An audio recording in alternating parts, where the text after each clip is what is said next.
Kripto. Buat sebagian orang, ini adalah masa depan keuangan. Buat yang lain, ini cuma gelembung spekulasi yang berbahaya. Tapi, gimana kalau perdebatan ini masuk ke ranah keyakinan? Bayangin deh, satu teknologi yang sama bisa dianggap halal sekaligus haram oleh para ulama. Nah, itulah kontradiksi menarik yang mau kita bedah bareng-bareng hari ini. Oke, langsung aja ke pertanyaan utamanya. Ini dia teka-tekinya. Gimana bisa dua negara tetangga, Indonesia dan Malaysia, yang mayoritas penduduknya Muslim, sampai pada dua kesimpulan hukum Islam yang beda banget soal uang digital? Kok bisa begitu? Sebelum kita lanjut, kita samain dulu ya persepsinya. Anggap aja kripto itu kayak uang digital yang adanya di internet. Gak diatur sama bank sentral manapun. Setiap transaksinya dicatat di buku besar digital super aman yang namanya blockchain. Cukup simpel kan? Nah, disinilah ceritanya jadi rumit buat para ahli hukum Islam. Coba bayangin, ada sesuatu yang nilainya bisa naik turun gila-gilaan dalam semalam, nggak ada wujud fisiknya, nggak ada pemerintah yang jamin. Ini langsung nyalain alarm buat dua konsep penting di keuangan syariah, ghorar atau ketidakpastian yang ekstrim, dan maisir, yang intinya sih ya judi atau spekulasi. Oke, kita mulai dari negara kita dulu, Indonesia. Di sini, lembaga ulama tertingginya mengambil sikap yang, wah, jelas dan tegas banget. Yap, betul banget. Haram, dilarang. Pada November 2021, Majelis Ulama Indonesia atau MUI mengeluarkan fatwa yang bikin heboh dunia kripto di tanah air. Pesannya jelas dan tegas. Tapi pertanyaannya, kok bisa sekeras itu? Jadi, kalau kita bedah alasannya, MUI ngelihat beberapa masalah besar. Mereka ngelihat kripto itu mirip judi, alias maisir, karena sifatnya yang spekulatif banget. Ketidakpastian nilainya yang liar itu masuk kategori gharar, jadi tidak bisa diandalkan. Intinya, buat MUI, potensi kerugiannya atau mafsadah itu jauh lebih gede daripada manfaatnya. Nah, ini kuncinya. Filosofi di balik keputusan MUI ini pakai prinsip yang namanya sad al-zari'ah. Gampangnya gini, lebih baik mencegah daripada mengobati. Jadi kalau ada sesuatu yang pintunya aja udah mengarah ke keburukan, ya mending ditutup aja dari awal. Tujuannya untuk melindungi masyarakat. Dan dasar pemikiran mereka itu kuat, berakar dari ajaran seperti ini. Ayat ini kan jelas melarang kita mengambil harta dengan cara yang nggak benar atau batil. Nah, buat MUI, volatilitas dan ketidakpastian di kripto itu ya masuk ke area ini. Jadi, ini adalah jalan yang harus ditutup. Oke, sekarang kita coba terbang ke negara tetangga, Malaysia. Kita lihat gimana ceritanya bisa beda banget di sana. Siap? Dan disinilah plot twistnya. Beda 180 derajat. Otoritas Islam di Malaysia, yaitu JAKIM, justru bilang boleh. Tapi, ada tapinya nih, dan ini penting banget. Mereka nggak melihat kripto sebagai mata uang, tapi sebagai aset digital yang bisa diperdagangkan.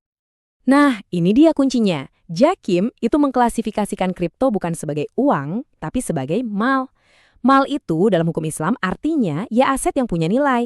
Bisa properti, bisa emas, atau dalam kasus ini ya aset digital. Cuma dengan ganti klasifikasi ini aja, semuanya jadi beda. Tapi tentu aja ini bukan berarti bebas sebebas-bebasnya. JAKIM pasang pagar yang jelas. Transaksi kripto harus bersih dari unsur terlarang, misalnya bunga atau riba. Dan yang paling krusial, semua perdagangannya harus lewat bursa yang diawasi pemerintah. Jadi ini bukan Wild West, tapi perdagangan yang ada aturannya. Filosofi hukum yang dipakai Malaysia ini beda banget sama Indonesia. Mereka pakai prinsip yang intinya bilang, pada dasarnya semua urusan jual beli itu boleh, kecuali ada aturan yang jelas-jelas melarang. Nah, ini kan cara pandang yang lebih terbuka ya, ngasih ruang buat inovasi baru kayak kripto. Landasan mereka itu ayat yang ini, yang membedakan jelas antara perdagangan yang sah dan riba yang dilarang. Jadi, menurut JAKIM, selama kripto itu diperdagangkan sebagai aset dalam jual beli yang adil dan transparan, ya itu masuknya ke ranah yang dihalalkan. Jadi, kita punya dua fatwa yang kesimpulannya bertolak belakang dari dua lembaga yang sama-sama dihormati. Nah, sekarang mari kita bedah lebih dalam lagi. Kenapa sih mereka bisa melihat satu teknologi yang sama dengan cara yang sebegitu bedanya? Ini dia nih inti perbedaannya. MUI itu startnya dari kacamata pencegahan resiko. Fokusnya ke potensi bahaya atau mafsadah. Jadi pendekatannya better safe than sorry. Lebih baik kita tutup pintunya. Sebaliknya, Jakim startnya dari kacamata potensi manfaat atau maslahah. Pertanyaannya jadi, gimana caranya kita bisa manfaatin ini dengan aman? Dua titik berangkat yang sama sekali berbeda kan? Coba kita rangkum perbandingannya biar lebih jelas. Di Indonesia, MUI bilang haram sebagai mata uang. Alasannya? Ketidakpastian dan spekulasi. Prinsipnya, mencegah bahaya. Hasilnya, penggunaan kripto sebagai alat tukar jadi nggak dianjurkan.